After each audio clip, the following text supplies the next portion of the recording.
Hello everyone, welcome to the initial training. We're gonna discuss the first training, which is phase 1, after you finish your interviews. First thing we will be talking about is that how to clock in. So this is the main building of the LSPD. You are going to go ahead and go to the locker rooms. Once you step inside, at this corner you will be able to locate a blue circle. Once you flex your E muscle, a menu will pop with these options.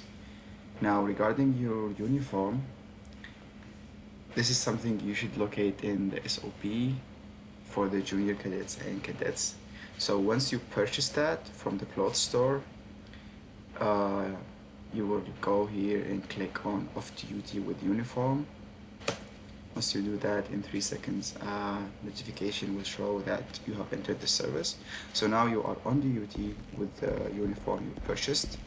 As I told you, the uniform is something you could find in the SOP, or you can always ask any officer or higher up. Now, as you can see, we have one officer on duty, which is me, and I still have the same clothes I came with. In order to go off duty, you go back to the same circle, flex your E muscle, and you select civilian outfit. Now you have left the service. Alright, so I clocked in again. Next thing we will discuss is the armory. If you get there, there's a circle. Once you locate yourself right here, you will be able to flex your E muscle, and in this menu you will be able to purchase the weapons. You are, as a junior cadet, you're allowed to carry a taser, flashlight, and a nightstick. As a cadet, you also are able to purchase a pistol. Even if you have any of the other options, what you are allowed to do is something you shouldn't be forgetting, and you should stick to that. So if you are a junior cadet, you just are going to purchase a taser, flashlight, and a nightstick. Once you get promoted to a cadet, you will be able to buy the compact pistol. And once you get to an officer, you will stick with the same weapons. You also are allowed to use your shotgun. This is something you can buy from the ammunition. And when you get promoted to a higher up, like a sergeant or lieutenant or deputy chief, you will be able to purchase the special carbine, MK2, and the SMG. Alright, next thing we are going to discuss is that the building. So if you go through this door and then you go upstairs, you will find the dispatch room with desks where dispatch unit will be located. So this is the dispatch room. The landline or the telephone when people call 911 is located on this desk, so we should at least have one junior cadet or officer using this desk, so when someone calls, he's able to pick up the phone and see what the emergency is.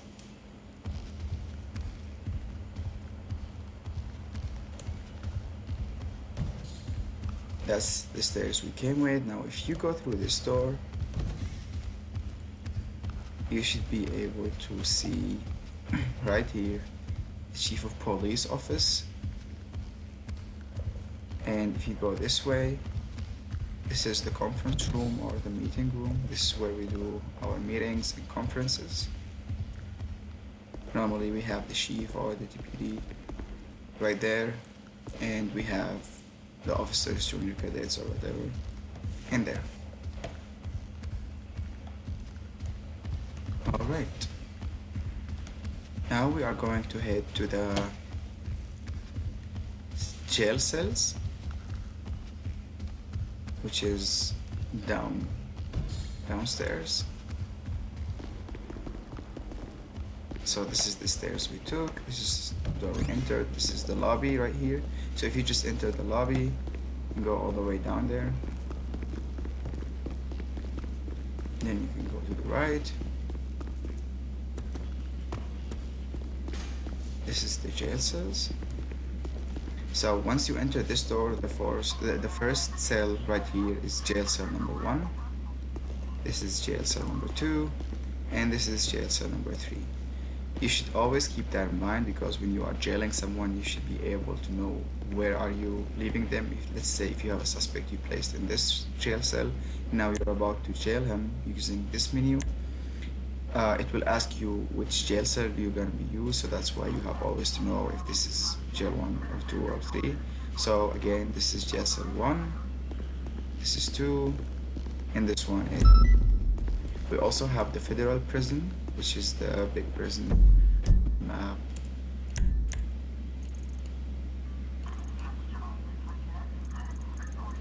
Right there. So this is the federal prison. It's a way bigger prison with many cells, and they get to walk in it. If there are multiple suspects in there or prisoners, they will be able to have a conversation. Not like this one here, they have no room to walk. So it depends on the situation. It depends if they have been cooperating and giving like information to you. You can go easy and take them to federal. And also if they have committed big crimes, or the jail cells right here are all full, so you can also go ahead and book them to federal. These are the interview rooms when you have a suspect and you want to investigate with him, or he's asking for a lawyer. This is the room that you will seat him in until the lawyer arrives. When the lawyer arrives, you make sure you search him before you bring him down there. Once he's there, he can, of course, have a talk with his client. For you as an officer, you can always wait in this room. This is one-way glass, so you're not able to see you, but if they ask for privacy, you shouldn't be trying to listen to them. If they don't mind that, feel free to do so.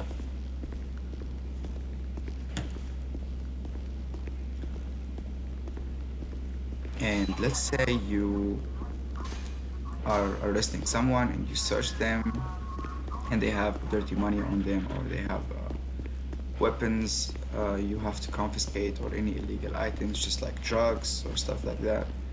Once you confiscate that, you should be able to go to the armory, get back in there, and under this option you will be able to deposit any item you confiscated from the subject. This is something you should not be carrying.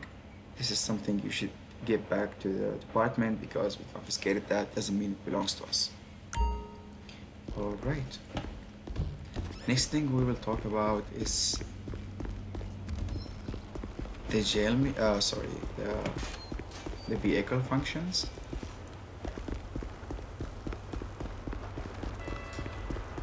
So if you get to the garage, the LSPD, if you stand right there, you should be able to access the vehicle actions. If you have already vehicles that has been assigned to you from the chief, you should be able to open garage and take the vehicle. Let's say take the Charger 16. Car spawns normally there, or there. So you go ahead and get inside your vehicle. The vehicle functions are easy. So first we have the lights and sirens. If you flex your Q muscle, the lights will go on. If you want to turn them off, you flex Q again. Now if you want to have the sirens on, flex the Q muscle, turn the lights on, and then you press shift. And if you want to kill everything, just press Q again and everything will be turned off. For the sirens, we have different stages, and we also have wailers. So the stages we have are 3. The normal ones, these sirens, and then we have stage 2, and 3. So I'm gonna go over them again. 2 and 3. In order to switch between the stages of the sirens, you scroll your mouse wheel to the down, and it will, like with each scroll, it will move to the next phase or stage. So this is 1. Now I'm gonna scroll down. This is 2. Another time scrolling down. This is 3. We also have the whalers. What that is that you're gonna have 2 sirens coming out of your vehicle, so it will confuse the suspect if you are pursuing them with the vehicle. In order to toggle that on, you press your up arrow. So let's say you have your sirens on and you press your up arrow. What's gonna happen? Now you have 2 sirens. You can also switch the first stage or the stage of the first sirens, but the second one is gonna stay the way it is, so it's gonna sound like that.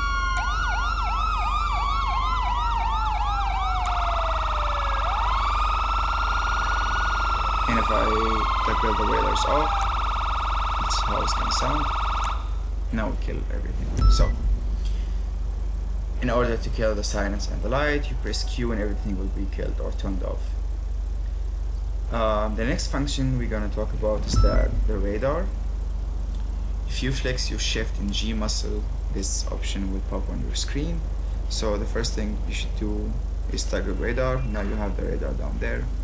You should always make sure if it's working or not. So obviously we have the front radar working, but the rear one isn't working. It says off.